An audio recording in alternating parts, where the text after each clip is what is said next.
우리는 인류의 역사 시기를 그 당시에 사용했던 도구로 명명해 왔습니다.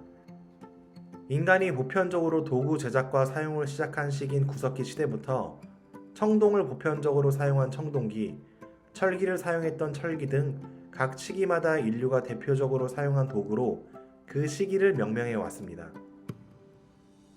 사용하는 도구를 기준으로 현 세기를 나눈다면 여러분은 어떤 시기라고 생각하시나요? 사람에 따라서 그 의견이 다를 수 있으나 일부 과학자들은 현 세기를 플라스틱의 시기라고 불러야 한다고 생각하고 있습니다. 그만큼 현 인류가 플라스틱을 많이 사용한다는 뜻입니다.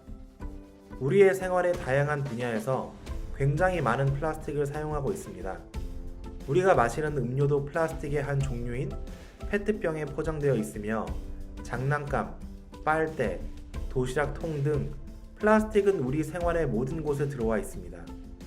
우리 생활에 굉장히 유용한 플라스틱의 치명적인 단점은 분해가 잘 되지 않아서 지구 곳곳에 계속 쌓이고 있다는 점입니다.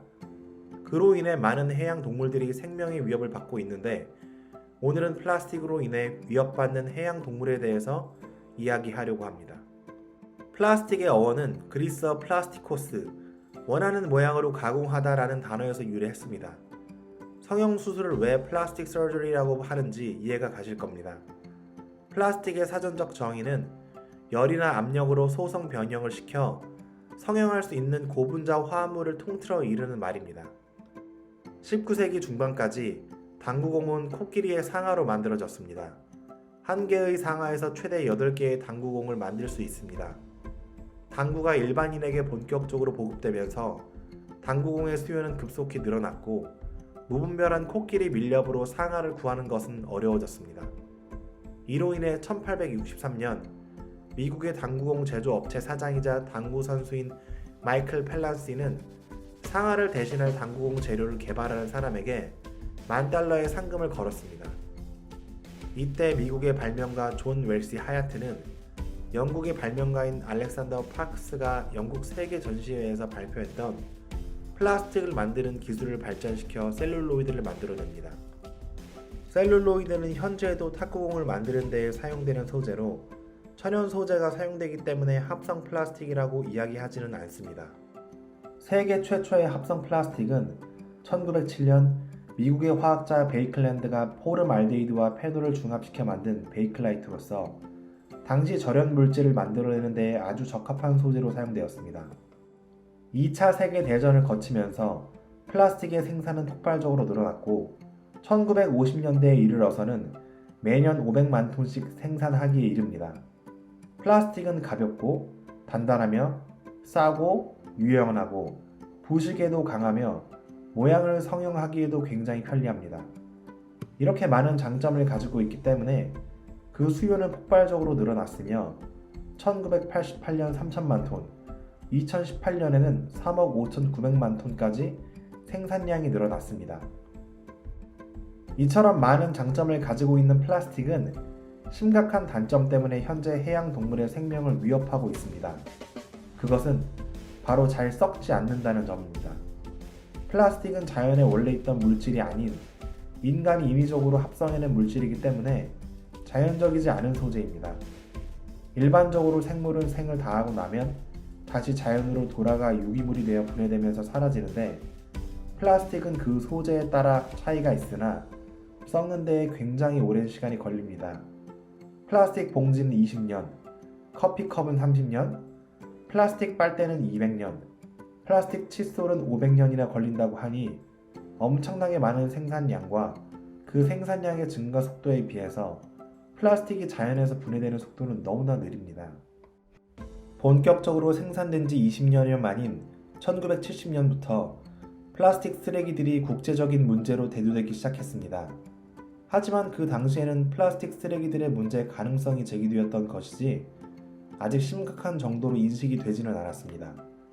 이후 1970년에서 1990년에는 그전 20년과 비교해서 플라스틱 쓰레기의 양이 3배 이상 증가했습니다. 2000년대에는 최근 10년간의 플라스틱 쓰레기의 양이 그전 40여 년치의 양과 비슷한 규모로 많아졌습니다. 지금 우리는 매년 4억 톤의 플라스틱 쓰레기를 만들어내고 있습니다.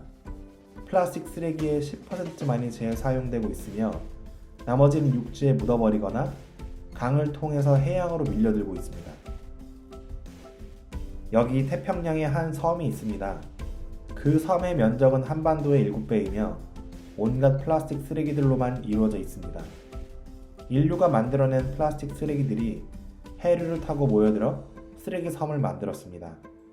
1997년 찰스 무어 선장은 하와이에서 요트 경기를 하다가 이 쓰레기 섬을 처음 발견했습니다. 찰스 무어 선장은 자기가 볼 수 있는 모든 시야에 쓰레기들이 가득한 것을 확인했다고 합니다. 이 믿을 수 없는 광경에 충격받은 찰스 무어 선장은 이후 해양 플라스틱 쓰레기 문제를 지속적으로 경고하고 있습니다. 이러한 플라스틱 쓰레기 섬은 태평양에만 있는 것이 아닙니다. 최근 몇 년 동안 과학자들은 최소 3곳, 즉 태평양에 위치한 2곳과 대서양에 위치한 한 곳을 확인했습니다. 해양 플라스틱 쓰레기들은 크게 2가지 방식으로 해양 동물의 삶을 괴롭히고 있습니다. 하나는 그물과 같은 망이 해양 동물들의 몸을 속박하는 것이며 다른 하나는 동물들이 플라스틱을 먹이로 착각해서 삼키는 것입니다. 과학자들의 조사에 의하면 해양 동물을 속박하거나 동물에 의해서 삼켜지는 쓰레기의 92%가 플라스틱이었고 그중 55%는 동물들을 속박하고 있으며 31%가 동물들에 의해서 삼켜졌다고 합니다. 매년 6.2톤 이상의 그물들이 바다에 버려집니다. 이 그물들 중 일부는 다른 플라스틱들과 얽혀서 바다 위에 떠 있는데 여기에 많은 바다 거북들이 걸려서 고통을 받습니다. 바다 거북들은 원래 바다 위에 떠 있는 물건 위에서 잠깐 휴식을 취하는데 지금은 그물망과 얽혀있는 바다 플라스틱 쓰레기들이 많기 때문에 여기에 바다 거북이 올라탈 경우 몸이 그물망에 걸리기 쉽습니다. 한번 그물망에 걸리면 바다 거북은 그로부터 벗어나기 위해서 더 많은 운동을 하기 때문에 칼로리 소비가 심해져 에너지가 부족해지며 그물과 닿아있는 부위의 살이 손상될 가능성이 높습니다. 한번 피부 손상이 일어나면 벗어나려는 움직임 때문에 그 손상의 정도가 더 악화되어 폐혈증에 이르러 사망하게 될 수 있습니다. 또 바다 위 혹은 바닷속에서 떠다니는 플라스틱 쓰레기들은 마치 해파리나 음식물처럼 보이기 때문에 바다 거북뿐 아니라 새와 물고기들까지 플라스틱을 삼키도록 유혹합니다. 한번 위내로 들어가면 지속적으로 부피를 차지하고 있기 때문에 포만감을 느껴서 음식을 덜 먹게 되고 이로 인해 체내 에너지가 부족해져서 사망하게 되며 내장 안에서 출혈을 일으키거나 중첩을 일으켜 지속적인 고통 혹은 사망에 이르게 합니다. 문제는 해양 동물들은 이런 상황이 되더라도 진단을 받거나 치료를 받을 수 없다는 점입니다.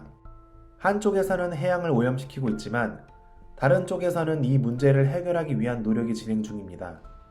네덜란드 출신의 보얀 슬렛은 해양 플라스틱 쓰레기 문제를 해결하기 위해서 1993년 오션 클린업이라는 단체를 만들었습니다.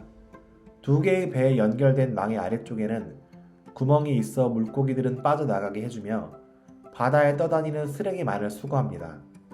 이들은 2040년까지 해양 플라스틱의 90%를 줄이는 것을 목표로 하며 한 번에 더 많은 양의 쓰레기를 제거하는 망을 개발 중에 있습니다.